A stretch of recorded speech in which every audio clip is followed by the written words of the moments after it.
Bonjour à tous, je vous salue fraternellement en Jésus-Christ notre Seigneur. Bienvenue aussi sur notre plateforme La Vérité pour notre temps. Pour tous ceux qui nous écoutent pour la première fois, soyez les bienvenus.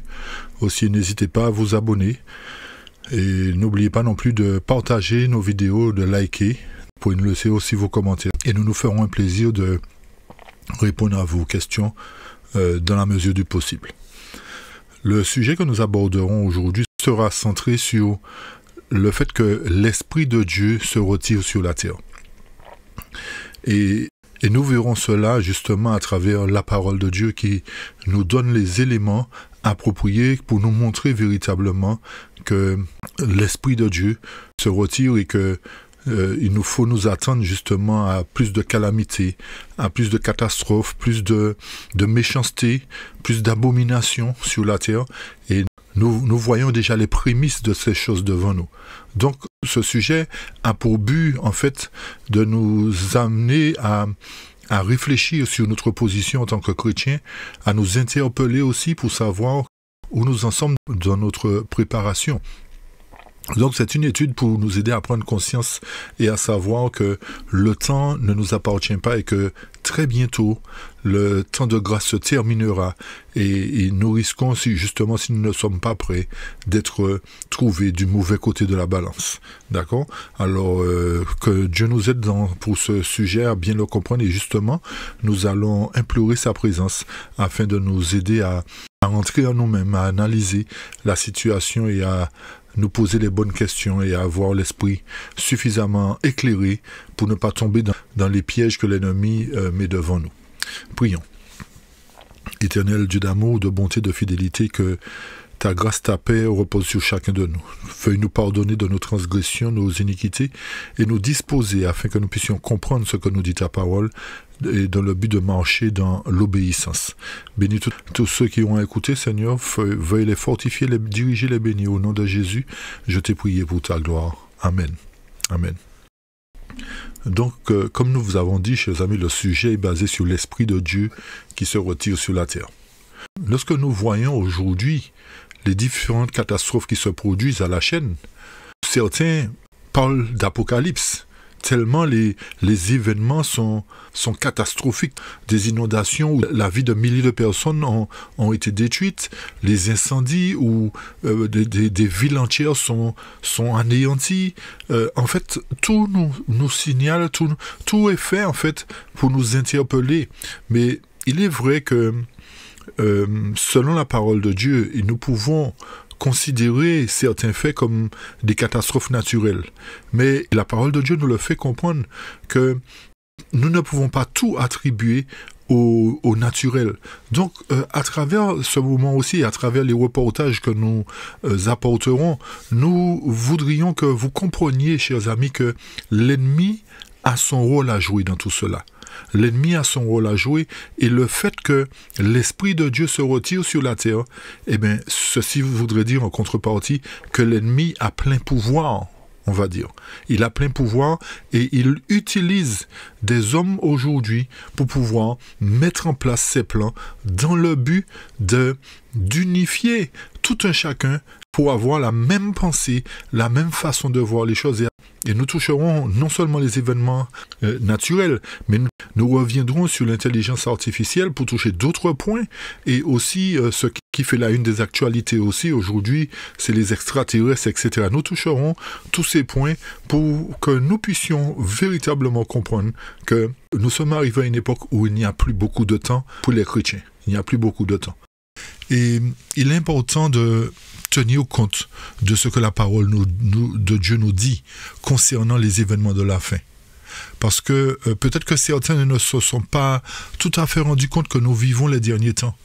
Et la raison pour laquelle nous disons cela, c'est parce que beaucoup sont laxistes aujourd'hui, beaucoup qui connaissent, entre guillemets, la parole de Dieu, sont là endormis. Le peuple est endormi, les dirigeants même sont endormis. Donc, nous voyons qu'il y a un véritable problème alors que les signes se succèdent devant nous et que particulièrement les hommes ont lancé leur machine et ne sont pas sur le point de s'arrêter. Donc, étant donné que cette machine est lancée, nous aussi, nous devrions être éveillés pour savoir en quel temps nous sommes et considérer notre préparation. Nous survolerons un peu l'actualité pour justement éveiller les consciences et que nous puissions vraiment comprendre que nous sommes dans un monde où l'homme veut prendre la place de Dieu et que non seulement cela, chers amis, mais nous voyons que de plus en plus, l'Esprit de Dieu se retire sur la terre. Vous avez bien compris, chers amis? Nous sommes à une époque où l'Esprit de Dieu se retire sur la terre. Et lorsque l'Esprit de Dieu se retire sur la terre, vous savez ce qu'il en résulte. C'est-à-dire que l'ennemi prend le contrôle des choses. L'ennemi prend le contrôle de l'être humain. Et il nous faut vraiment comprendre que tout ce qui se passe aujourd'hui devant nous n'est pas anodin. Il est vrai que, et nous allons le voir, que l'homme manipule aussi les choses, d'accord? Il peut y avoir des choses, des catastrophes naturelles, il peut y avoir tout cela, mais à travers les preuves qui surgissent de plus en plus, nous voyons que ce sont les hommes contrôlés par l'ennemi qui mettent en place une variété de plans pour nous amener justement à adhérer au système dans lequel ils veulent nous conduire. Vous avez bien compris? C'est-à-dire que l'être humain aujourd'hui fait tout pour que ce qu'ils prédisent nous paraisse naturel, nous paraisse normal. Disons, ils nous amènent à croire véritablement que tout ce qui se passe, en fait, est de l'ordre du naturel. Nous allons voir certains points, justement, encore une fois, pour nous amener à réfléchir sur ce qui se fait. Le premier texte que nous allons lire se trouve dans Conseil à l'Église au chapitre 2, concernant les temps de la fin. Chapitre 2, Conseil à l'Église, chapitre 2, page 26. Le texte nous dit « Nous vivons au temps de la fin. La succession rapide des signes des temps proclame l'imminence de la venue du Seigneur. » Est-ce que nous avons bien pris conscience de ces paroles? Les signes des temps proclament l'imminence de la venue du Seigneur. N'oubliez pas que Dieu est omnipotent, omniscient, omniprésent et qu'il connaît l'avenir. Il sait ce qui allait se produire.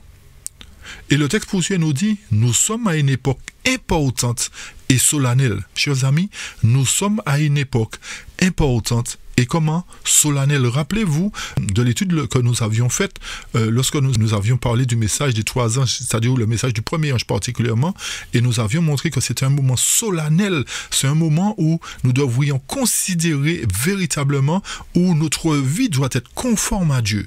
D'accord? C'est ce moment solennel que nous vivons là maintenant. Parce que le jugement des morts est sur le point de se terminer pour passer au jugement des vivants.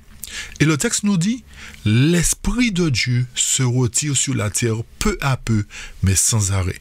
Nous comprenons cela. L'Esprit de Dieu se retire peu à peu sur la terre, mais sans arrêt. Déjà, plaie et jugement frappent les contenteurs de la grâce divine. Calamité sur terre et sur mer, instabilité de l'état social, n'est-ce pas ce que nous vivons? Menace de guerre, encore une fois, n'est-ce pas ce que nous vivons? Autant de mauvais présages annonçant quoi? La proximité d'une gravité inouïe. Tous ces présages, tout ce qui se déroule devant nous, annonce la proximité d'événements d'une gravité inouïe. Ceci voudrait dire que ce que nous voyons aujourd'hui n'est encore rien, chers amis, n'est encore rien. Donc, si nous sommes en sommeil, si nous n'avons pas pris conscience des signes des temps, nous serons emportés. Nous serons emportés, chers amis, et nous n'aurons que nos yeux pour pleurer. Le prochain texte nous dit, toujours dans Conseil à l'Église, les forces du mal se coalisent et s'accroissent en vue de la crise finale. Et effectivement, nous approchons d'une crise. Vous voyez déjà que le peuple commence à se révolter. Mais il nous faut bien faire attention aussi à tout cela, chers amis. Parce que le système dans lequel nous sommes nous pousse à la révolte pour que, par-dessus cela, ils puissent mettre en place d'autres lois qu'ils ont prévues. Donc, il nous faut être des chrétiens intelligents pour ne pas tomber dans le piège de l'ennemi, le piège de ces hommes-là. C'est-à-dire, nous pousser à nous mettre en colère, nous pousser à réagir et nous pousser à entrer en conflit avec eux. Ça, c'est pas le plan de Dieu pour nous, chers amis. Le plan de Dieu pour nous, c'est que nous puissions annoncer la vérité, dénoncer l'erreur et dire au monde qu'il y a un Dieu qui dirige toutes choses. Il y a un Dieu qui contrôle tout et qui nous avertit que nous devrions être de son côté. Nous devrions lui faire confiance. Le texte poursuit nous dit de grands changements vont bientôt se produire dans le monde et les événements de la fin se précipiter. Ce ne sont pas des petits changements, chers amis. Nous allons voir quelques changements que les hommes ont prévus pour nous. Nous allons voir ces changements.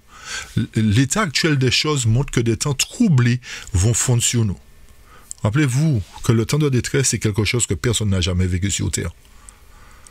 Personne n'a jamais vécu. Et quand vous regardez ce que les humains font aujourd'hui, vous vous posez la question, mais que sera demain? Les journaux sont remplis d'allusions à un conflit formidable devant se produire à brève échéance. Lorsque vous voyez aujourd'hui, et de plus en plus, et quand vous analysez les faits divers, vous voyez que aujourd'hui la Chine, à l'heure où je vous parle, la Chine a presque encerclé Taïwan, prêt à fondre sur Taïwan. Non seulement ça, la guerre perdue entre la Russie et l'Ukraine, il y a d'autres guerres qui se préparent en Afrique, etc. Donc, comme nous dit le texte, les journaux sont remplis d'allusions à un conflit formidable devant se produire à brève échéance. Donc, le monde se coalise, chers amis. Le monde se coalise pour pouvoir entrer dans une guerre pas possible dans le but de changer l'ordre mondial des choses. Rappelez-vous, comme nous l'avons toujours dit, c'est toujours les guerres qui ont changé l'ordre des choses. Après la première et la seconde guerre mondiale, il y a l'ONU, il y a l'OTAN qui ont été fondés. D'accord? Donc tout ça, c'est pour nous montrer qu'il faut qu'il y ait une guerre véritablement. Et la suite du texte nous dit encore, des cambriolages audacieux arrivent fréquemment. N'est-ce pas ce que nous voyons autour de nous? Les grèves sont communes. N'est-ce pas ce que nous vivons? Les vols et les meurtres se multiplient. Il n'y a pas une journée qui passe maintenant s'il n'y a pas un meurtre, s'il n'y a pas un viol, s'il n'y a pas un suicide. Des vies d'hommes et d'enfants sont supprimées par des individus soumis à des esprits démoniaques. Ça ne vous dit pas quelque chose, chers amis? Vous vous rappelez pas du film qu'on a dernièrement qui a fait grand bruit, dont les oligarques ont fait tout pour que ça ne sorte pas dans aucune salle ou que les gens ne voient pas ce sujet concernant la traite des enfants, les sacrifices qui sont faits, les vols d'enfants, toutes ces choses. Le texte nous avait déjà averti, chers amis. Des vies d'hommes et d'enfants sont supprimées par des individus soumis à des esprits démoniaques. Vous comprenez ce que nous vivons aujourd'hui? Donc tout ceci pour nous dire que nous sommes véritablement à la fin. Et quelle est notre position? Quelle position nous prenons? Le vice sévit et le mal prévaut sous toutes ses formes. N'est-ce pas ça encore une fois que nous voyons? Maintenant, il n'y a plus de couples mixtes. Il y a des couples, comme vous le savez, vous comprenez ce que je veux dire. C'est-à-dire qu'aujourd'hui, les gouvernements de la terre veulent changer la nature des choses, veulent changer ce que Dieu a instauré. Dieu a instauré le mariage entre un homme et une femme. Les responsables aujourd'hui ont dit non, on va changer le cours des choses. Maintenant, c'est H avec H ou F avec F. Vous voyez? D'accord? Vous avez compris ce que je veux dire? Et mis à part, en fait, ce qui est plus grave encore, chers amis, ce qui est plus grave, c'est que dans nos églises aujourd'hui, cela est admis. Et regardez, pendant que je vous parle, ce responsable d'église, ce pasteur, il est bisexuel. Bisexuel, et non seulement cela, regardez qu'il a marié 2 H. D'accord? Et il les félicite en plus. C'est pour vous dire que toutes ces choses qui étaient écrites sont en train de se réaliser devant nos yeux et que nous sommes véritablement sur la fin. Donc, quelle position adoptons-nous? De quel côté nous penchons? Du côté de Dieu ou du côté des hommes qui nous promettent toutes sortes de choses? Alors que l'Éternel nous a promis encore de plus belles choses. Vous voyez cette abomination, chers amis? Donc tout ceci est là pour nous aider à réfléchir et à rentrer en nous-mêmes. Pour nous dire, mais Seigneur, effectivement, si tu es sur le point de revenir, quelle est ma position? Est-ce que je suis conforme à toi? Est-ce que mon caractère est semblable à ton caractère? Ce sont les questions que nous devons nous poser aujourd'hui. Ce n'est pas le temps pour passer aux amusements. Ce n'est plus le temps de ces choses, chers amis. Ça ne veut pas dire qu'il ne faut pas se détendre. Mais notre priorité, c'est notre salut. C'est notre salut. Mais rappelez-vous une chose aussi, c'est que l'Éternel a dit qu'il jette un suprême regard sur son peuple, sur ceux qui lui sont fidèles dans cette église. Et n'oubliez pas aussi que ce sont ceux qui soupirent et qui gémissent à cause des abominations qui se commettent au sein de l'église qui seront sauvés. Donc, ceci voudrait dire qu'il y a une abomination et l'Éternel est conscient de cela.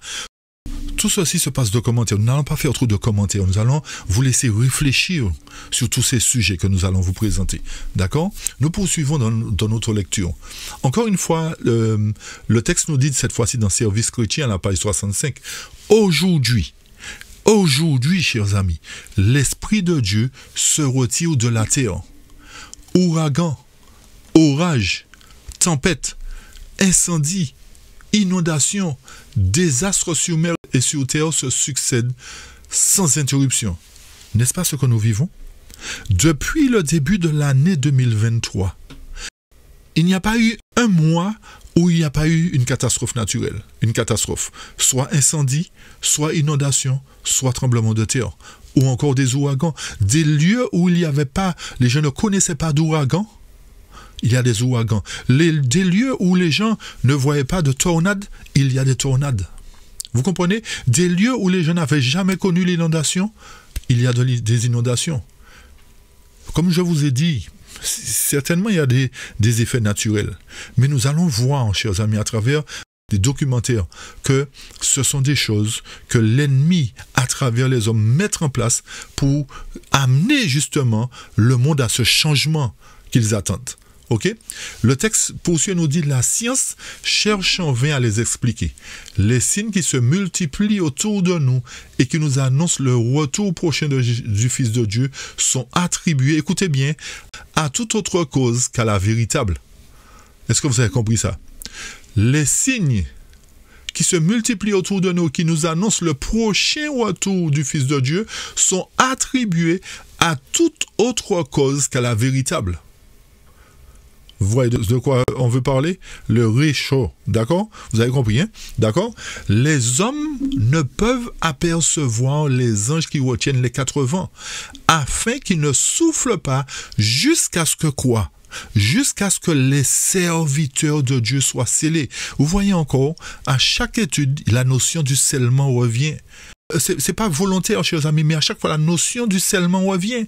Et retenez bien que l'Éternel retient les 4 vents, c'est-à-dire cette détresse qui doit fondre sur la terre. Alors que la détresse est encore retenue, bien que l'Éternel enlève sa main progressivement, nous voyons déjà des choses abominables se passer. Imaginons lorsque la main de Dieu se retirera totalement sur la terre. Ceci voudrait dire que il nous faut considérer cela. Si la main de Dieu se retire sur la terre, chers amis, ceci voudrait dire qu'il n'y aura plus de grâce. D'accord? Il n'y aura plus de grâce pour le peuple de Dieu. Et c'est pour cette raison que la parole de Dieu nous signale que le scellement est tout près de se terminer. Les 4 vents seront lâchés. Donc si la main de Dieu se retire sur la terre et que les premiers fruits doivent être sauvés, vous comprenez bien qu'ils doivent être marqués d'abord. Ok? Pour que lorsque la main de Dieu se retire sur la terre, que le peuple de Dieu soit en sécurité.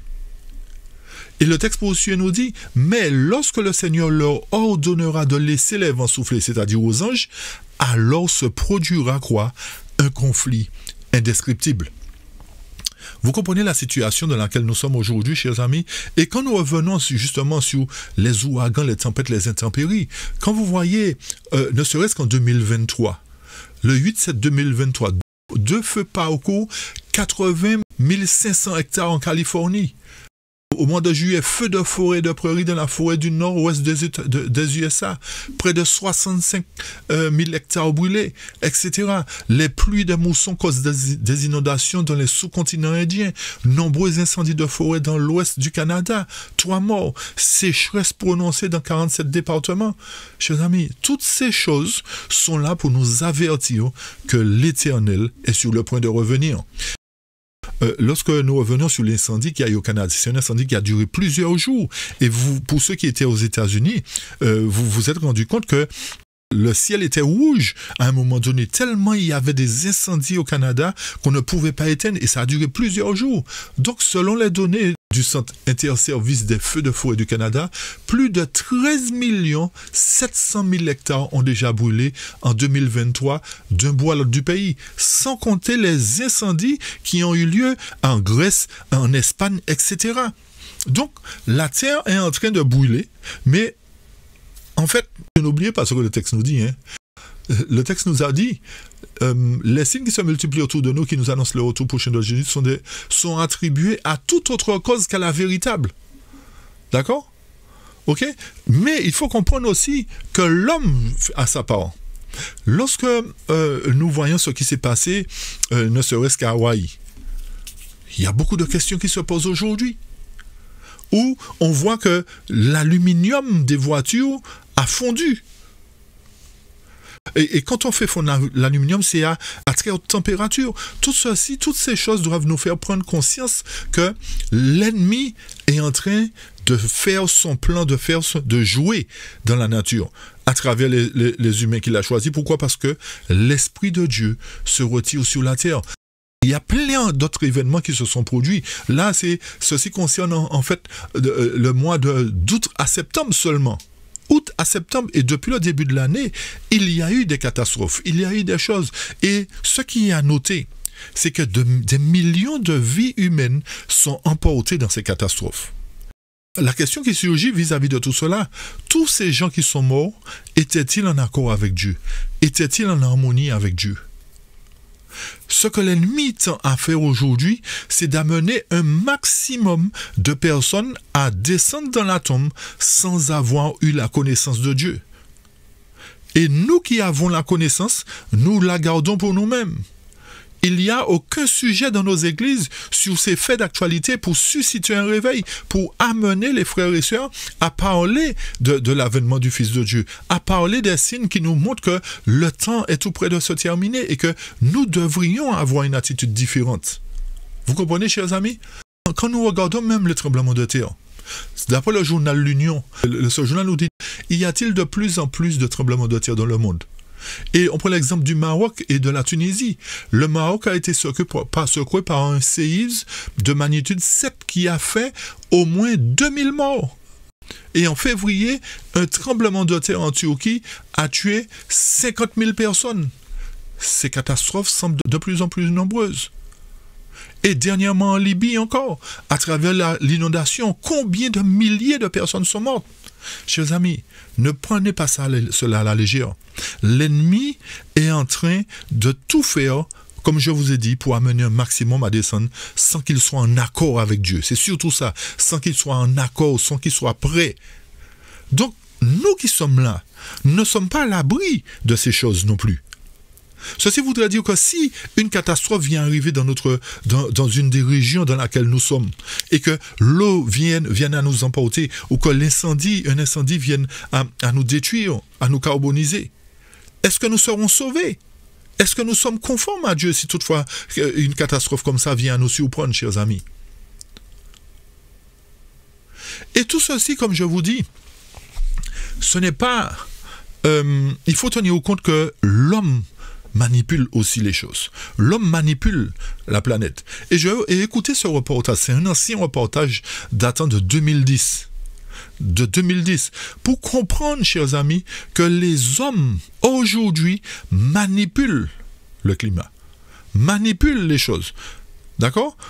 Mais en même temps, nous devrions comprendre que ce sont des signes, puisque la Bible nous a dit qu'il y aurait eu des catastrophes. Donc, tenons compte de ces choses, même si ce sont les hommes qui produisent cela, tenons compte de ces événements, parce que l'Éternel nous a dit que ces événements sont des signes de la fin des temps.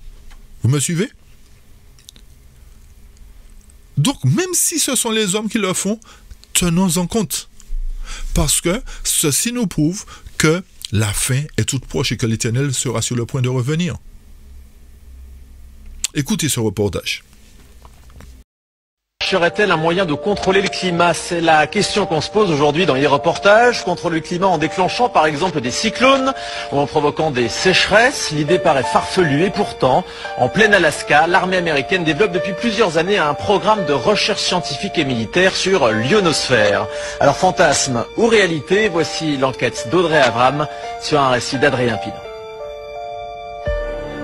Et si un jour nous pouvions contrôler le climat? Nous sommes en Alaska, au milieu des glaces. Derrière ces grilles, sur plus de 20 hectares, se trouve une base de l'armée américaine.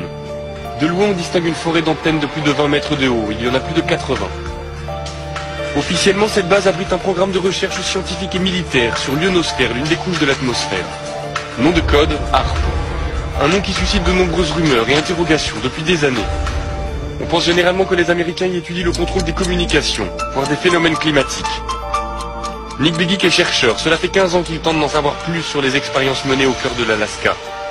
Après plusieurs années d'enquête, il est arrivé à rentrer en contact avec l'un des concepteurs du projet HAARP, le physicien Bernard Island, qui veut lui donner accès à des données confidentielles. Ce qui est apparu à la lecture de ces brevets concernait des recherches pour manipuler le climat, des manipulations climatiques, voire même des manipulations de l'environnement de manière très particulière, tout ça pour des applications militaires. Manipuler le climat, cela paraît impensable. Mais être capable d'envoyer un cyclone ou une sécheresse chez ses ennemis, cela ressemble à l'arme absolue. Les Américains essaient-ils vraiment de contrôler les phénomènes climatiques? C'est ce que croit Luc Mampey, chercheur pour le groupe de recherche et d'information sur la paix et la sécurité. Je fais référence notamment à un rapport publié par l'US Air Force vers la fin des années 90 et qui s'appelait de manière à pouvoir avoir un certain impact sur les phénomènes météorologiques, de manière à pouvoir faciliter les opérations militaires amies et rendre plus compliquées les opérations militaires ennemies. Les Américains travailleraient sur la maîtrise du climat depuis les années 60. Il y a des premiers essais qui ont été faits au moment de la guerre du Vietnam, où là effectivement on a, par des procédés physico-chimiques, essayé de provoquer des intempéries, des averses extrêmement fortes. En 1967, en pleine guerre du Vietnam, les Américains se livrent à une expérience étonnante.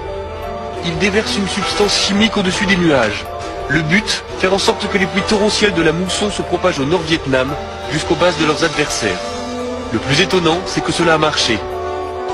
Alors HAARP pourrait-il être la suite de ces premiers essais?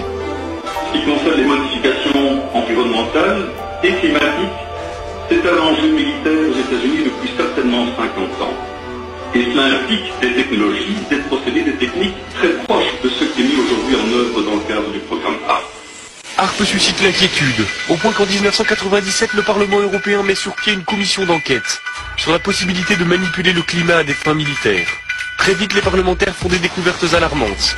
Ils apprennent par exemple que HAARP émet un rayon qui chauffe et qui perturbe l'ionosphère, une couche de l'atmosphère chargée de nous protéger des rayonnements solaires. Ernest Gelscher, député européen, a participé à cette commission. Ce genre de projet, de planter des antennes et d'envoyer un signal dans l'ionosphère, tout d'abord c'est fait par les militaires.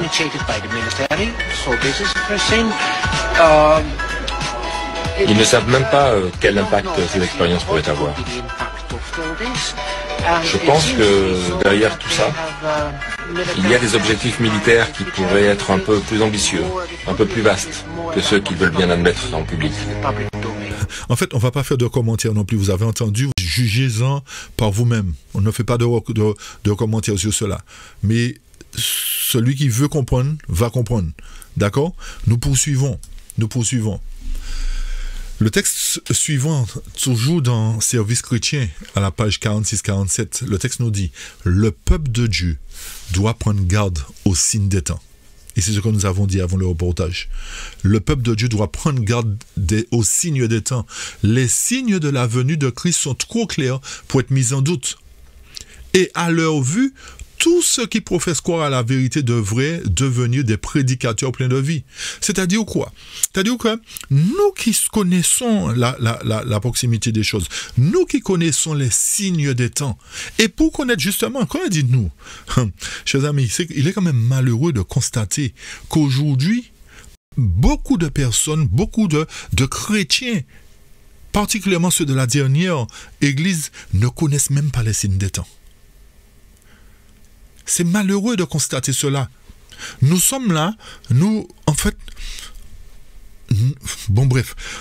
il nous faut comprendre, chers amis, que la parole de Dieu nous fait savoir qu'il y a des signes des temps. Si nous n'étudions pas, nous ne saurons pas les signes des temps. Et il est malheureux aussi de constater que, au lieu de se concentrer sur les études, ce qu'on cherche à savoir, de quelle église vous êtes quoi? De quelle dénomination vous êtes? Est-ce que vous êtes témoin de Jéhovah? Est-ce que vous êtes un envoyé de témoin de Jéhovah? Est-ce que vous êtes un adventiste? Est-ce que vous êtes un davidien? Est-ce que vous êtes bâton du berger? En fait, on doit dire que c'est ce qui intéresse les gens, chers amis. Alors que la vérité est proclamée, mais on veut savoir votre pédigré. On veut savoir d'où vous sortez. On veut savoir qui vous êtes. On veut voir votre visage. On veut voir ceci. Chers amis, qu'est-ce qui est plus important? C'est toutes ces choses-là ou la parole de Dieu? La parole, apprenons à écouter la parole de Dieu. Apprenons à mettre en pratique la parole de Dieu et avant d'aller chercher à savoir est-ce qu'il a fait des études de pasteur? Est-ce qu'il a son diplôme de littérature? Est-ce qu'il a son diplôme en grec? Chers amis, tout ceci n'est pas important. L'important, c'est de prendre en compte l'instruction qui est donnée. Il nous faut nous arrêter sur un ainsi dit l'Éternel. Si la parole nous montre les évidences, ne soyons pas rebelles.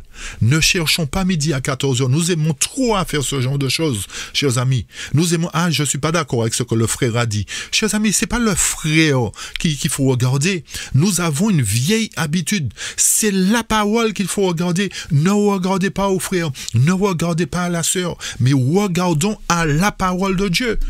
Perdons ces vieilles habitudes que nous avons. Je ne suis pas d'accord avec le frère. Je ne suis pas d'accord. Chers amis, si la parole a parlé, obéissons à la parole. Un point, c'est tout. Nous voulons toujours chercher des alibis, des prétextes pour ne pas adhérer à la parole. Et nous faisons tout notre possible pour que sur cette chaîne, ce soit la parole qui parle. Un ainsi dit l'Éternel, il est écrit. Vous ne pourrez pas dire que sur cette plateforme, la vérité pour notre temps, nous n'avons pas présenté, il est écrit. Parce que c'est notre but. D'abord la parole. Et seulement la parole. C'est ce qui est notre priorité. Et lorsque nous entendons la parole, mettons-la en pratique. Arrêtons de chercher midi à 14h. Parce que le temps file devant nous et les hommes contrôlés par Satan ne dorment pas. Ils ne perdent pas de temps dans leur machination. Ils ne perdent pas de temps dans l'accomplissement de leur plan. Mais nous sommes là endormis à chercher midi à 14h. Le texte poursuit et nous dit, Dieu nous appelle tous prédicateurs laïcs à nous réveiller. Écoutez la suite. Le ciel tout entier est en état d'alerte. Mais nous sur la terre, est-ce que nous sommes en état d'alerte? Non. Nous sommes dans un sommeil profond. Le rideau descendra bientôt sur le dernier acte de l'histoire du monde. Nous traversons les périls des derniers jours, mais les plus grands dangers sont encore devant nous. Et cependant, nous dormons. C'est la parole qui le dit. Ce manque d'activité et de zèle pour la cause de Dieu est effrayante. Cette stupeur mortelle vient de qui, chers amis? Cette stupeur mortelle vient de Satan. Tout ceci vient de Satan. Alors prions Dieu pour que ce joug soit brisé de dessus notre épaule, que Satan n'ait plus accès dans nos vies, parce qu'il occupe notre temps. Il fait que nous soyons tellement occupés qu'on n'ait plus le temps de prier, qu'on n'ait plus le temps de faire le culte le matin et le soir. Parce que nous sommes tellement pris par le travail, tellement pris par les activités, que nous entrons fatigués et nous faisons que manger, aller dormir, réveiller, travailler, manger, dormir. Chers amis, il faut vraiment demander à Dieu de nous aider à nous organiser. Parce que nous passerons notre temps à faire les mêmes choses et l'Éternel va nous demander compte pour ce temps que nous aurons perdu. Pourquoi les gens sont anxieux aujourd'hui? Pourquoi les gens sont en stress, les gens se suicident? Parce qu'ils n'ont pas l'espérance qu'on a. Ce sont nous les chrétiens qui devrions apaiser le monde pour leur dire, il y a un Dieu qui va gérer ça. Faisons-lui confiance. Le monde, et dans les mois aujourd'hui, les gens commencent à paniquer parce que tout augmente, tout devient cher. Chers amis, la vie devient chère.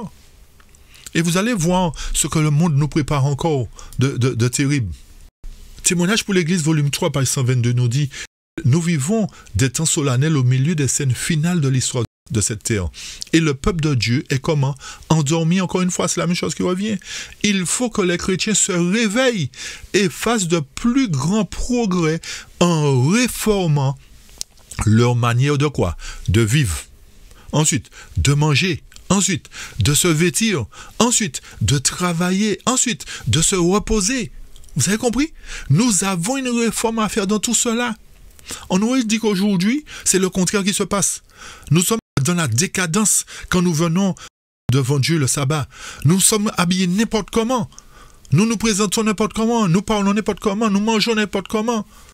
Le texte poursuit et nous dit, ils doivent à cet égard glorifier Dieu, être prêts à livrer bataille à notre grand adversaire et à jouir des précieuses victoires que le Seigneur a en réserve pour ceux qui sont tempérants en toutes choses et s'efforcent d'obtenir une couronne incorruptible.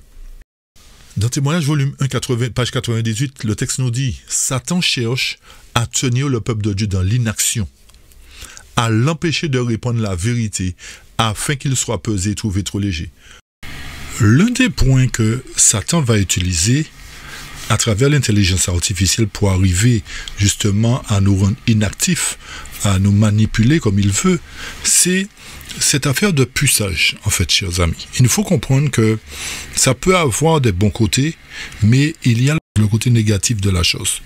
C'est-à-dire qu'aujourd'hui, à travers le puçage dans le cerveau qu'on veut implanter à la population, ce sera un moyen de nous contrôler.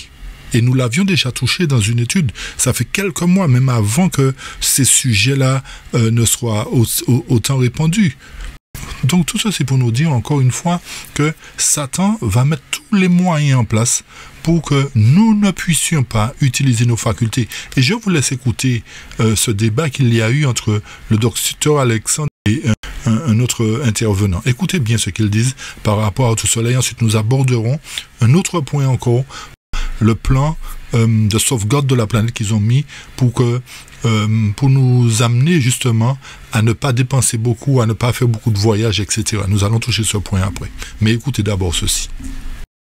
Pour éviter que nous soyons justement marginalisés par l'intelligence artificielle, nous allons augmenter nos capacités intellectuelles, ce qu'on appelle en anglais le neuro-enhancement, qui est le fait d'utiliser des technologies électroniques pour augmenter l'homme et le hisser au niveau de l'intelligence artificielle. Donc oui, notre société, comme d'habitude, va trouver des solutions aux inquiétudes que vous exprimez. Moi, je ne le crois pas. Je crois que ça aussi, ça nous distingue. Vous êtes optimiste, j'irais même jusqu'à dire naïf, et moi tragique. Je pense que quand vous dites c'est formidable la possibilité de pucer des gens, vous utilisez le cheval de Troie que nous proposent tous les transhumanistes en nous disant mais enfin quoi, nous allons faire marcher les paralytiques, voir les aveugles et entendre les sourds, hein, ça vous rappelle quelque chose. Juste dire que le cheval de Troie vous aveugle, c'est-à-dire qu'à chaque fois qu'on avance vers la barbarie, on vous dit que c'est un pas vers la civilisation. Sauf que, et vous avez oublié tout à l'heure, je ne sais pas si c'est sciemment, mais vous avez oublié de dire que c'est possible aussi pour Elon Musk, avec ce puçage, de vous faire rentrer dans le cerveau des informations qui ne sont pas que de vous faire marcher si vous êtes tétraplégique, mais qui sont là pour vous faire consommer, penser ou dire ce qu'il faut dire. C'est-à-dire que quand vous serez branché, vous vous rendez compte l'idée de brancher sur Google les cerveaux individuels, c'est quand même le but. Alors d'abord, on vous fait marcher les paralytiques, et ensuite on vous branche directement sur Google. C'est-à-dire que vous n'aurez même pas besoin de formuler votre désir, que la machine le saura, et vous aurez déjà une proposition d'achat de la chose que vous convoitez. Mais après, évidemment, sur le principe de la fabrication des opinions, on en parlait un petit peu, pas trop, mais un peu tout à l'heure avec la question des statistiques, on vous dira ce qu'il faut penser, comment il faut le penser, et on vous dira que sur l'Europe, sur l'euro, sur Schengen, sur le marché, sur Zemmour, sur Marine Le Pen, sur Macron, on vous dira ce qu'est le bien. Et comment le bien doit pouvoir arriver directement dans votre cerveau. Plus besoin de lire, plus besoin de penser, plus besoin de réfléchir, plus besoin de croiser les informations. Directement, on vous mettra ça dans votre cerveau. Vous n'aurez pas besoin de lire La Recherche du temps perdu pour converser avec votre voisin sur La Recherche du temps perdu, puisque vous aurez l'information. On sait aujourd'hui, vous savez tout ça, on sait donner à des mouches des souvenirs de choses qu'elles n'ont pas vécues. C'est-à-dire qu'on sait matériellement aujourd'hui produire des souvenirs de choses pas vécues. Donc on va produire le souvenir chez quelqu'un de la lecture du temps perdu, de la recherche du temps perdu qu'il n'aura pas lu. Ça veut dire que si on peut créer des souvenirs de choses non vécues, on peut effacer les souvenirs de choses vécues. Vous allez avoir des gens à qui on va demander de fabriquer les pyramides de demain et qui seront des prolétaires totalement décérébrés. Vous pouvez imaginer un scénario... Ils n'auront même pas la possibilité. Ils n'auront même pas la possibilité de se rebeller parce que Musk et ses descendants auront rendu impossible la révolution ou la rébellion. Il n'y aura plus besoin de syndicats puisque vous obéirez. On vous dira c'est ce qu'il faut faire et vous trouverez ça formidable. J'espère que vous comprenez là où les hommes conduits par l'ennemi veulent nous emmener. J'espère que vous comprenez que nous n'aurons plus nos facultés de réfléchir, de penser par nous-mêmes. Et c'est ce que l'ennemi veut faire pour que nous ne puissions pas apporter la vérité. Retenez bien ce que cet homme a dit. Ils seront capables de nous injecter leurs propres idées. Alors, tout cela pour nous dire, chers amis, que nous sommes vraiment à la fin. Et que tout cela nous montre aussi que le fait que l'Éternel enlève sa main, l'ennemi prend le contrôle à travers les hommes et amène ces hommes à déclarer aussi qu'ils sont des dieux. Rappelez-vous, les autres études encore une fois de plus. Donc, c'est Dieu seulement qui a la capacité de parler au cerveau, de contrôler le cerveau. Mais l'homme va prendre cette faculté que Dieu nous a donnée pour pouvoir s'introduire à ce moment-là dans notre tête et nous pousser à faire des choses que nous ne voulons pas. C'est pour cette raison qu'il nous faut faire très attention aujourd'hui à ce que chaque gouvernement nous propose. En fait, toutes ces décisions que ces hommes prennent, c'est parce que pour eux, Dieu n'existe pas. Et comme le dit Laurent Alexandre, Dieu est mort. C'est l'homme-dieu qui va prendre le pouvoir, Homo Deus. Écoutez ce qu'il dit. Homo Deus que nous devenons aura une morale démiurgique. Dieu n'existe pas, nous sommes en train de le créer, c'est nous dopés par les nouvelles technologies, et forcément que nous allons changer de morale. Nous n'allons pas passer les prochains milliards d'années à fabriquer des brouettes et des espadrilles bio à la main. Effectivement, Homo Deus va se fixer des objectifs existentiels incroyables. Conquérir le cosmos, tuer la mort, développer des formes d'intelligence artificielle extraordinaires. Et tout ça va entraîner une nouvelle morale, ce que j'appelle un théologiciel, le logiciel des dieux. Et ça, c'est une rupture par rapport à la morale judéo-chrétienne, bien sûr, mais par rapport à l'ensemble de notre histoire depuis que nous sommes une espèce pensante il y a à peu près 300 000, 400 000 ans.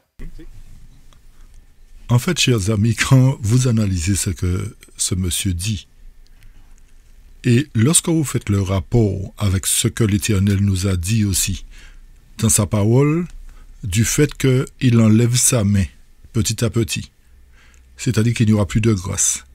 Imaginez ces hommes-dieux-là. Imaginez. Et imaginez aussi ce qui va se passer sur Terre. Parce que déjà, en temps normal, l'homme est méchant. Et lorsqu'il va être déclaré, il va s'autoproclamer Dieu. Vous comprenez pourquoi il y aura un temps de détresse? Parce que ces hommes-là seront véritablement conduits par Satan parce qu'ils auront rejeté Dieu. Vous voyez le problème qui va se poser pour nous les chrétiens? Et c'est pour cette raison que j'insiste encore, que nous insistons encore pour notre préparation. Du fait que la main de Dieu commence à sortir, à se retirer. Donc la grâce est presque finie, frères et sœurs, chers amis. La grâce est presque terminée. n'attendons pas que ces hommes-là mettent tous leurs plans en place pour que nous puissions nous préparer. C'est le moment d'être prêt, pas de se préparer, mais d'être prêt. Il y a aussi un autre point que ces hommes veulent nous vendre en fait. Ce sont les smart cities. Ce sont les villes intelligentes, les villes connectées. C'est-à-dire que dans ces villes-là, ils auront la capacité de contrôler la qualité de l'air, ils auront la capacité de contrôler la qualité de vie, les déplacements. En fait, tout ce qui se fera sera contrôlé par l'intelligence artificielle. Mais quel est l'autre but de nous vendre ces villes intelligentes? En fait, ces villes intelligentes seront pour eux un moyen de tout savoir sur vous, de connaître tous vos faits et gestes. Et à partir de là, c'est ce qu'on va appeler le crédit. Vous comprenez? Le crédit, d'accord? Eh bien, c'est à partir de là qu'on va pouvoir dire, celui-là, c'est pas un bon citoyen, il dépense trop. Celui-là, c'est pas une bonne citoyenne, on va l'arrêter, etc. Donc, c'est pas par hasard que ces villes sont construites, chers amis. Ce n'est pas par hasard. Et à travers tout ce qu'on nous injecte aujourd'hui, ce sera plus facile pour eux de contrôler la population. Donc, il nous faut faire un choix aujourd'hui. Est-ce que nous allons dans le sens du système ou est-ce que nous allons dans le sens de Dieu? Vous comprenez? Donc, à travers ces villes connectées, et il y a, selon les C40 Cities, c'est un groupe de leadership qui sont engagés sur le climat, d'accord? Sur le climat à travers les villes connectées. On a poussé la recherche un peu plus loin à travers les plans que ces gens ont mis en place, à travers ces plans. Et écoutez ce qu'ils ont prévu pour nous d'après leur objectif d'ici 2030. Donc, c'est intervention sur la consommation déjà. L'objectif progressif en 2030 et ils ont aussi un objectif ambitieux en 2030. Donc, selon l'intervention sur la consommation, changement de régime alimentaire, cette intervention se caractérise par 3 changements majeurs qui sont décrits plus en détail. C'est-à-dire, l'objectif pour 2030, c'est de faire tout un chacun arriver à consommer 16 kg de viande par personne et par an. D'accord? Par personne et par an. 16 kg. OK? C'est ce qu'ils veulent. Et leur but final, en 2030, c'est qu'il y ait 0 consommation de viande. OK? On va prendre les objectifs ambitieux. En 2030, 0 consommation de produits laitiers. OK? En soi, ce n'est pas une mauvaise chose, chers amis. Il y a des points qui sont bons. D'accord? C'est-à-dire que l'ennemi est subtil, il faut bien comprendre cela. L'ennemi ne va pas tout mettre en noir devant nous. OK? Il va mettre un peu de lumière. Et c'est là, justement, qu'il faut faire très attention. Un peu de lumière ne fait pas dire toute la lumière. Donc l'ennemi est très subtil, il va faire de telle sorte que on puisse dire mais il y a de bons côtés, adhérons à ça parce que effectivement les végétariens, on va trouver notre bonheur, les végétaliens on va trouver notre bonheur parce que ça va aller dans notre sens. La parole de Dieu depuis des siècles, à travers la servante du Seigneur, l'Éternel nous a dit en fait de changer notre alimentation. Nous avons été têtus. Nous avons fait la sourdoure et jusqu'à présent nous faisons la sourdoure et nous ridiculisons ceux qui veulent manger bien. Mais qu'est-ce qui va se passer? On va nous faire entrer de force dans quelque chose. Et effectivement, il y a une bonne chose dedans, mais n'oubliez pas qu'on va nous faire entrer de force dedans. Regardons les autres points, chers amis. Les autres points sont intéressants aussi. Concernant l'habillement. Alors, l'objectif progressif en 2030, c'est 8 nouveaux articles vestimentaires par personne et par an. Donc, ce sont les hommes qui vont dicter combien de vêtements vous devez avoir, combien de vêtements vous devez acheter. Et l'objectif ambitieux, c'est 3 nouveaux vêtements par personne et par an. Vous comprenez la situation dans laquelle on va? Vous voyez l'objectif des hommes, chers amis? Ensuite, 50% de réduction de déchets de la chaîne d'approvisionnement. L'objectif et l'ambition, c'est 75% de réduction de la chaîne d'approvisionnement. Ça ne s'arrête pas là. Écoutez, le plus beau reste à venir. Réduire la propriété. Consommation pour les transports privés, les objectifs associés. C'est-à-dire, l'objectif en 2030, c'est 190 véhicules pour 1000 habitants. Vous imaginez? Alors, c'est pour cette raison qu'on incite le covoiturage, on incite le transport propre, etc., parce que on n'aura presque plus de véhicules. L'homme veut nous démunir de tout. Rappelez-vous ce que le Forum économique avait prédit. Vous n'aurez rien et vous serez heureux. Et justement, je vais vous faire écouter tout à l'heure, on va vous faire écouter tout à l'heure quelque chose qui va nous montrer comment nous serons heureux. D'accord? Comment ils vont nous amener à être heureux, quel que soit ce qu'on décide. Et l'objectif ambitieux, c'est 0 véhicule privé. C'est-à-dire que vous n'aurez plus rien, chers amis. Nous n'aurons plus rien, plus précisément. D'accord? Ils vont nous dépouiller de tout. OK? Allons un petit peu plus loin pour terminer ce point des smart cities. Qu'est-ce qu'ils ont prévu dans ces smart cities? Non seulement à travers les smart cities, mais à travers aussi le plan qu'ils ont prévu pour l'humanité. Là, c'est la consommation pour l'aviation. Écoutez bien ceux qui aiment voyager. L'objectif progressif en 2030, un vol aller-retour courrier, c'est-à-dire moins de 1500 km tous les 2 ans par personne. L'objectif en 2030, c'est quoi? Un vol aller-retour courrier, moins de 1500 km tous les 3 ans par personne. L'objectif progressif, c'était tous les 2 ans par personne, mais l'ambition qu'ils ont, c'est de faire que ce soit tous les 3 ans. Un vol aller-retour, 1500 km. Tout cela pour nous montrer les plans qui sont mis en place. Et lorsque vous écoutez Laurent Alexandre, chers amis, écoutez ce qu'il nous dit concernant ceux qui n'auront pas ne seront pas les élites, en fait, ils vont recevoir un minimum social, on va dire, mais pour les rendre heureux, écoutez ce qu'ils vont leur donner. Il y a une vraie réflexion à avoir sur ce qu'ont fait des travailleurs qui sont dépassés par l'intelligence artificielle. Il va y en avoir de plus en plus. L'école n'a pas commencé à penser à sa métamorphose et pourtant d'éviter la marginalisation d'une part très importante de la population et donc la création d'un monde à la métropolis, ça va être la tâche politique la plus importante au XXIe siècle. Mais vous me donnez raison. Quand vous avez l'hypothèse optimiste en disant la sécurité sociale va faire de telle sorte qu'on va égaliser une intelligence totale, etc., vous êtes en train de me dire que la réalité vous donne tort puisque ce type nous dit revenu universel pour les crétins.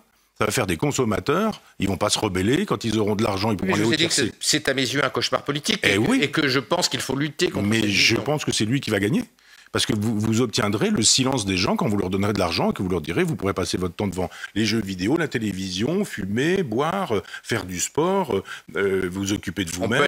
On peut aller plus loin. Il y a des gens de la Silicon Valley qui proposent pour les gens au revenu universel, la gratuité des casques de réalité virtuelle. Pour que les gens passent toute leur vie dans la réalité virtuelle, gratuitement, avec l'abonnement de réalité virtuelle et le casque de réalité virtuelle offert en même temps que le revenu universel. Vous ne pouvez pas mieux me donner raison. Ok. Alors, vous avez entendu comme moi-même, chers amis. Hein? Alors ça se passe dans les commentaires. Je vous laisse réfléchir sur ça. L'autre projet de ces hommes concerne le permis de conduire. Pour les nouveaux conducteurs, les jeunes conducteurs, la limitation sera à 90 et ils auront une interdiction de circuler de minuit à 6 heures du matin. Concernant ce que le permis B, limite de 110 km/h, véhicule de 1800 kg, max au lieu de 3500 kg. Permis B+, à partir de 21 ans, véhicule jusqu'à 3500 kg. Et ceux qui sont plus âgés, écoutez bien, ceux qui sont plus âgés, pour les seniors, à 60 ans, le permis sera valable 7 ans. À 70 ans, 5 ans.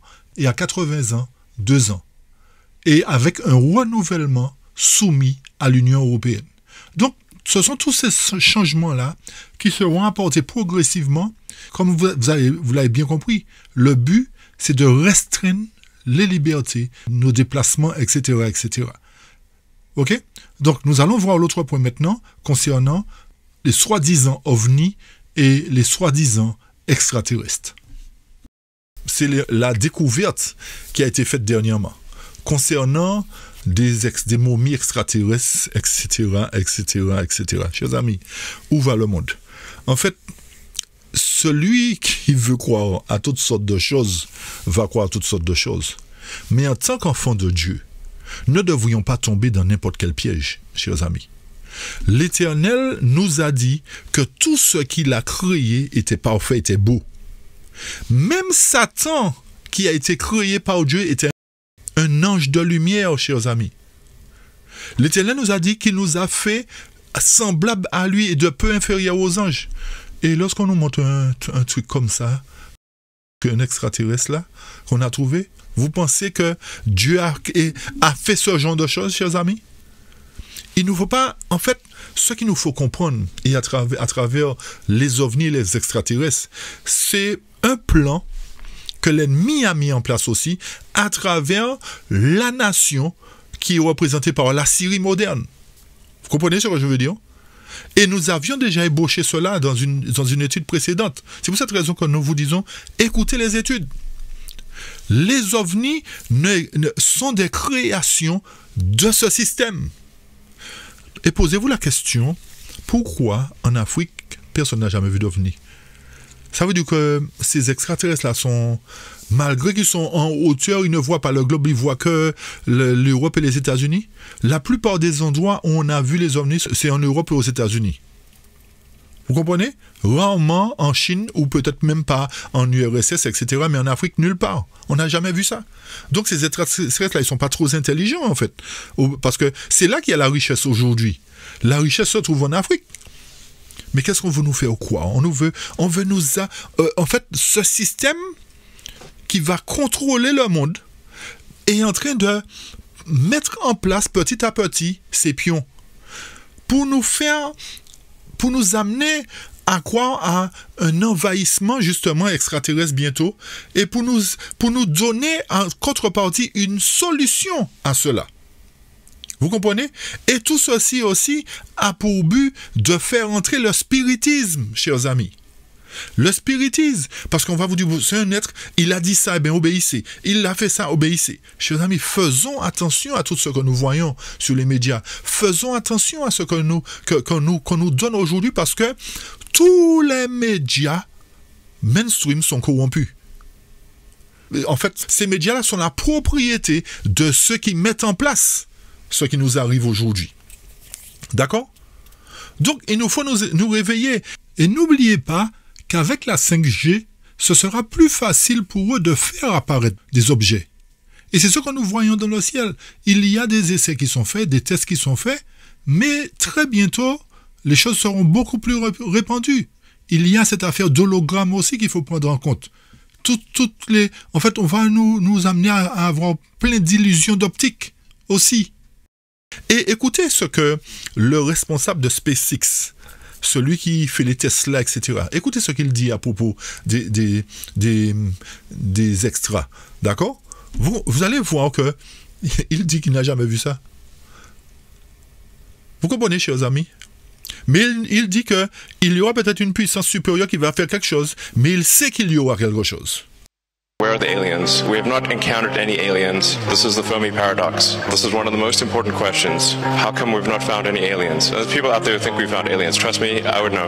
We have not. Okay. People ask me, you've been to Area 51. Okay, please.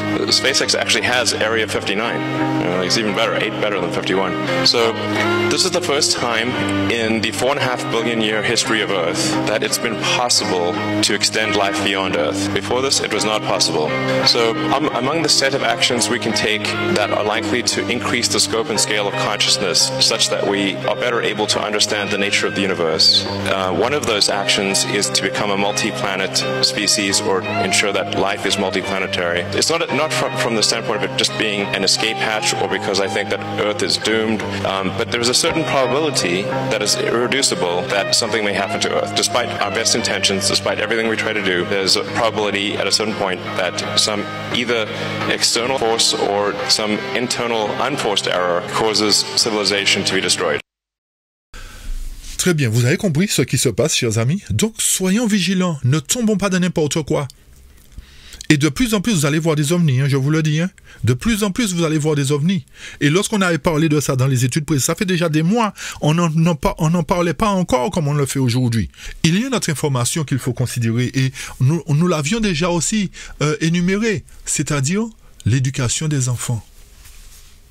Vous vous rendez compte de plus en plus ce qui se passe dans les écoles, et de plus en plus les parents se révoltent. Les parents se révoltent. Mais aucun gouvernement n'a rien à faire de la révolte des parents.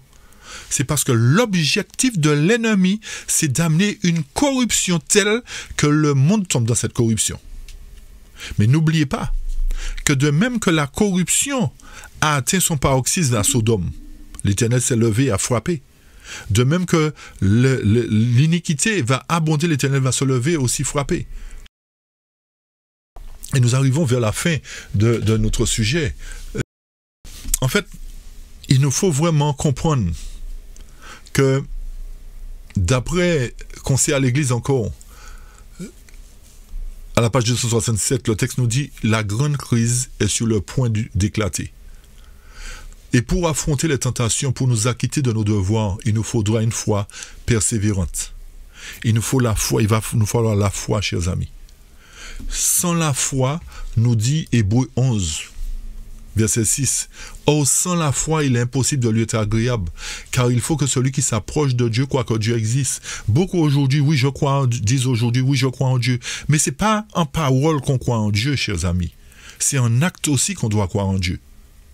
C'est montrer à Dieu qu'on croit en sa parole. Parce que croire en Dieu, c'est croire en sa parole. On ne peut pas dire qu'on croit en Dieu, on rejette sa parole, on met en doute sa parole. Nous avons présenté une étude sur le déluge dernièrement. Certains ont dit nous sommes envoyés par le témoin de Jéhovah, etc. Parce qu'ils ne veulent pas comprendre la parole. Ils ne veulent pas comprendre que il est écrit qui parle. Le texte nous dit, sans la foi, il est impossible de croire en Dieu. C'est par la foi que Noé, divinement averti des choses qu'on ne voyait pas encore, et saisi d'une crainte respectueuse, construisit une arche pour sauver sa famille. C'est par elle qu'il condamna le monde et devint héritier de la justice qui s'obtient par la foi. Il nous faut la foi aujourd'hui. Il nous faut cette confiance en Dieu aujourd'hui, parce que sans cette confiance en Dieu, l'ennemi aura raison de nous. Donc, lorsque les moments difficiles arriveront devant nous, si nous avons mis notre confiance en Dieu, l'Éternel nous délivrera. L'Éternel viendra à notre secours. L'Éternel ne nous abandonnera pas. Et c'est pour cette raison que dans Isaïe 41, il nous dit « Ne crains pas car je suis avec toi. Quand nous verrons toutes ces choses arriver, ne craignons pas, mais mettons notre espoir en l'Éternel. Ne crains pas car je suis avec toi. Ne promène pas de regard inquiet quand tu vas voir qu'on veut t'opprimer, qu'on veut t'imposer une puce dans ton cerveau, quand on veut t'imposer un crédit social. Ne crains pas, ne promène pas de regard inquiet. Fais-moi confiance car je suis ton Dieu. Je te fortifie. Je viens à ton secours. Donc l'Éternel ne va pas nous abandonner, chers amis. Mais pour que nous ne soyons pas abandonnés par lui, il faut que nous mettions notre confiance en lui. Si nous sommes des chrétiens superficiels aujourd'hui, il ne pourra pas venir à notre secours. Et il y a bien trop de chrétiens superficiels aujourd'hui, chers amis. Nous sommes ensommeillés, nous sommes endormis. Et l'Éternel nous dit, je te soutiens de manière triomphante. Ça veut dire qu'à travers les épreuves qui surgiront devant nous, qui surviendront, l'Éternel nous soutiendra. Croyons-nous en la parole de l'Éternel? Croyons-nous que l'Éternel sera en mesure de nous soutenir? Ou croyons-nous que l'homme sera en mesure de nous donner quelque chose de meilleur que ce que Dieu nous a promis? L'homme nous fait miroiter tout plein de choses. Et vous avez entendu dans les reportages. Vous n'aurez rien, vous serez heureux. On va vous donner des lunettes 3D et vous allez passer votre temps à regarder une belle maison dans les lunettes 3D. Vous serez, une belle maison. On va nous faire entrer dans des choses et puis avec les lunettes, on va voir, j'aurais aimé avoir une belle Ferrari. Et bien vous allez voir la Ferrari dans la lunette virtuelle et vous serez heureux. Et en fait, les responsables du monde veulent nous amener à être conditionnés, mais Dieu ne veut pas qu'on soit conditionné. Dieu veut qu'on soit libre. Et nous a rendus libres, justement. Donc, mettons notre confiance en Dieu aujourd'hui. Et attention, faisons attention aux signes des temps. Faisons attention aux signes des temps. Dans Conseil à l'Église, au chapitre 63, le texte nous dit « Mes frères, vous à qui les vérités de la parole de Dieu ont été révélées, que ferez-vous quand se dérouleront les dernières scènes de l'histoire de ce monde ?» La question est posée à chacun de nous, hommes et femmes. Que ferons-nous lorsque se dérouleront les dernières scènes de l'histoire du monde, alors que nous voyons déjà les prémices des choses se dérouler devant nous? Les signes des temps, nous avons présenté beaucoup de signes. Nous avons montré beaucoup de poteaux indicateurs. Certains en tiennent compte, gloire à Dieu. Mais malheureusement, une partie veut tourner cela en dérision, veut ridiculiser ce qu'ils présentent. Mais le jour vient, chers amis. Le jour vient où beaucoup n'auront que leurs yeux pour pleurer. Il y aura des pleurs et des grincements de dents. C'est ce que la parabole nous a fait savoir. C'est ce que la parabole nous a fait savoir. Avez-vous conscience de ces réalités solennelles? Avons-nous pris conscience que les signes se manifestent devant nous? Vous rendez-vous compte de la grande œuvre de préparation qui aura lieu ici-bas et dans les cieux? Alors que nous avons présenté ce moment solennel, alors que le jugement des morts bat son plein et est sur le point de se terminer. Quelle posture avons-nous aujourd'hui? Quelle attitude avons-nous? Que tous ceux qui ont eu part à la lumière et qui ont eu le privilège de lire et d'entendre la prophétie prennent garde. Cette plateforme n'est pas là pour rien, chers amis. L'Éternel nous utilise pour pouvoir présenter les sujets. Des sujets que vous n'entendiez pas à l'église. Des sujets que vous n'avez jamais entendus aussi. Mais ce sont des sujets qui sont dans la Bible et l'esprit de prophétie. Considérez-les. Et dépouillez-vous de votre propre justice. Et laissez la parole vous convaincre. Car le temps est proche, nous dit le texte. Que nul ne pratique le péché, la cause de tous les maux en ce bas monde. Et ne reste plus longtemps dans un état de léthargie et de stupide indifférence. Et malheureusement, c'est ce que nous voyons. Beaucoup sont dans l'indifférence. Soyez sûrs d'être tout à fait du côté du Seigneur. Que la question suivante se pose à tout cœur sincère. Qui pourra subsister? Rappelez-vous de Malachie chapitre 3. L'Éternel vient pour purifier, pour nettoyer. Qui restera debout? Vous êtes-vous efforcés en ces dernières heures du temps de grâce? Chers amis, nous vivons les dernières heures du temps de grâce. Je répète, nous vivons les dernières heures du temps de grâce. Allons-nous continuer à nous critiquer? Allons-nous continuer à nous calomnier? Allons-nous continuer à avoir de l'orgueil? La sœur m'a fait quelque chose, eh bien, je reste sur ma position, je ne bouge pas. C'est ce que l'Éternel nous a dit. C'est ce que l'Éternel nous a demandé, chers amis. L'orgueil va nous détruire. L'orgueil va nous détruire, chers amis. Et beaucoup aujourd'hui, au sein de la communauté de Dieu, sont orgueilleux. Et beaucoup aujourd'hui critiquent ceux qui proclament la vérité. Le temps arrive à sa fin, chers amis. Qui pourra subsister? Vous êtes-vous efforcés en ces dernières heures du temps de grâce d'améliorer votre caractère? Est-ce que nous améliorons notre caractère? Avez-vous purifié ou avons-nous purifié notre âme de toute souillure? Avons-nous vécu selon la lumière qui nous a été départie? Et l'Éternel pourvoit pour que chacun de nous puisse avoir la lumière. Si du haut de la chair la lumière n'arrive pas, l'Éternel pourvoit pour que la lumière arrive à nous. Personne ne pourra dire « nous n'avions jamais entendu ça ». Personne ne pourra dire « on n'était pas au courant ». L'Éternel suscite toujours des moyens pour que la vérité nous parvienne. Si elle ne vient pas du haut de la chair, l'Éternel va susciter. Mais ne rejetez pas le moyen que l'Éternel suscite. Ne rejetez pas le messager que l'Éternel suscite. Parce que nous avons toujours pris l'habitude de rejeter le messager. Parce que le messager ne nous convient pas. Donc le fait que le messager ne nous convient pas, on rejette aussi le message. Le temps vient, chers amis, où nous aurons à rendre compte de tous ces actes. Vos actes, nous dit le texte, sont-ils en harmonie avec votre profession de foi? C'est une question posée à tous. Il m'a été montré, toujours dans le même chapitre, dans le même paragraphe, il m'a été montré que nous ne devrions pas oublier la venue du Seigneur. L'ange dit, préparez-vous sur ce qui va survenir sur la terre. Que vos cœurs correspondent à votre foi. Encore une fois, la notion de foi. Il faut que notre esprit soit sans cesse tourné vers le ciel et que notre influence rende témoignage au Seigneur et à sa parole. Qui représentons-nous aujourd'hui? L'ennemi ou l'Éternel? Nous ne pouvons honorer Dieu si nous vivons dans la négligence et l'indifférence, ni le glorifier si nous nous laissons aller au découragement. travailler au salut de nos âmes et à celui de nos semblables. Voilà ce qui doit passer avant tout. C'est ce qui doit passer avant tout. C'est la priorité, chers amis, c'est notre salut. Mais nous faisons de notre vente la priorité. Nous faisons de notre travail la priorité. Nous faisons de nos loisirs la priorité. Nous faisons de nos biens la priorité. Alors que tout cela va disparaître. L'Éternel nous dit que lorsque nous verrons ces choses, toutes ces choses arriver, selon Luc 21, 28, quand ces choses commenceront à arriver, redressez-vous et levez vos têtes parce que votre délivrance approche. Comprenons bien ce que le texte veut dire. Ceux qui lorsqu'ils verront ces choses s'accomplir, lèveront la tête, ce sont ceux qui se seront affermis dans la vérité. Parce que tous ceux qui ne se sont pas affermis dans la vérité, n'oublions pas, seront jetés dehors. Il y aura des pleurs et des grincements dedans.